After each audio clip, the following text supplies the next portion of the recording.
the LDS Temple, the Mormon Temple here in the Tricities. Nice sunny winter day, and being a Sunday, they won't be going into the temple today, but right next to the temple is an LDS ward or chapel or church, and so they have quite a turnout here. This is one of the most prestigious churches to go to as far as the Mormons, because it's right next to the temple. Now, there's a lot of things they won't tell you about what they believe, but one of the things is they believe that all other Christian creeds are an abomination and their professors are all corrupt. That's still in the Book of Mormon to this day. That's the testimony by Joseph Smith, their prophet. And then in one of their books called the Book of Abraham, chapter 4, the whole chapter has to do with the gods did this, that, and the other. So there's a plurality of gods in Mormonism. Whereas in the Bible, in Isaiah chapters 43 and 44, several places in those two chapters, God says that there's going to be no gods before him and none after him. So for the Mormons to believe that there's many gods or they're going to become a god, well, good luck with that. So we're here just to kind of highlight some of the problems. See, one of the problems that Christians have is they don't want to point out error because it causes strife and upsets people, but these people are deceived and they're headed for judgment. I mean, if you're preaching a false gospel, in Galatians chapter 1 verses 8 and 9, Apostle Paul says if anybody comes and preaches another gospel, even if it's sent by an angel from heaven, he says let them be accursed. So that's a pretty strong statement. So we're here just to point out that the Mormons have a false gospel.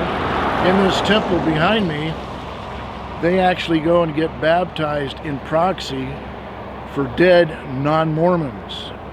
So if you're a Mormon and you have ancestors that weren't part of the church, you can go get baptized in proxy. That's what their genealogical department is all about, doing genealogies and research for people that were not Mormons. So you can go get baptized in proxy for Christopher Columbus or somebody in ancient history. And there's a lot of problems with that, obviously, because in a lot of third world countries, there's no records. Throughout history, there's been no records of millions and millions of people that have come and gone, that there's no way to know who they were.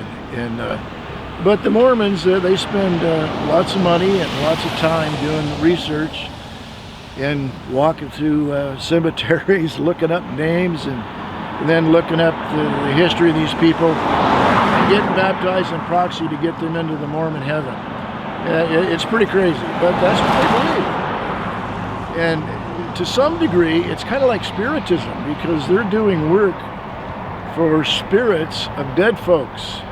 And I've had numerous Mormons say they've had spirits contact them, wanting them to do baptisms for them. So if that's true, which I don't doubt it, you know, demons they're able to manifest and counterfeit many things. But if that's true, these people they're doing work for the devil. They're doing work for demons. They're performing ritual for demons. And that's basically what they're all about. Morning. Another issue that's probably worth pointing out is that, you know, if you read the Bible, you might remember that Jesus was baptized in the Jordan River. He wasn't baptized in a temple. So for them to make such a big deal about getting baptized in a temple is actually pretty ridiculous, because a temple is not required. It's not necessary for your salvation. It has nothing to do with your salvation. You're saved simply by God's grace and your faith in what Jesus did on the cross.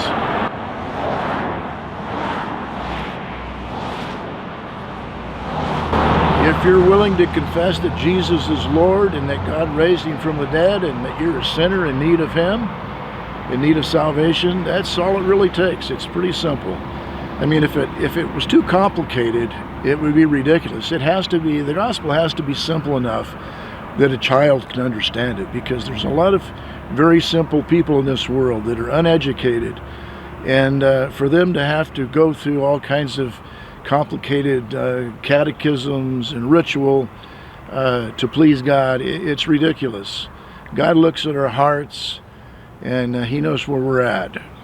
Some say this world is a stage, or maybe it's just a maze. Does your puppet master play by the rules?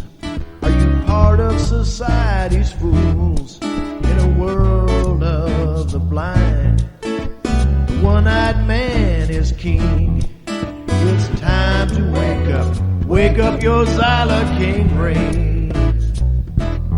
Well, the Mormons were a little upset. They called the police on us, but the police officer came and there was nothing he could do. We're just exercising our First Amendment rights.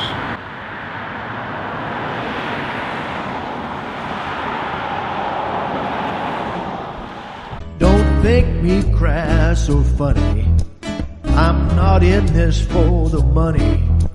No reputation to protect, and no defection to defect. It's time to smell the roses, and I don't mean following Moses. It's time to wake up your Xylocaine brain. Come on now, wake up. Come on, wake up. Yeah. Come on now, wake up.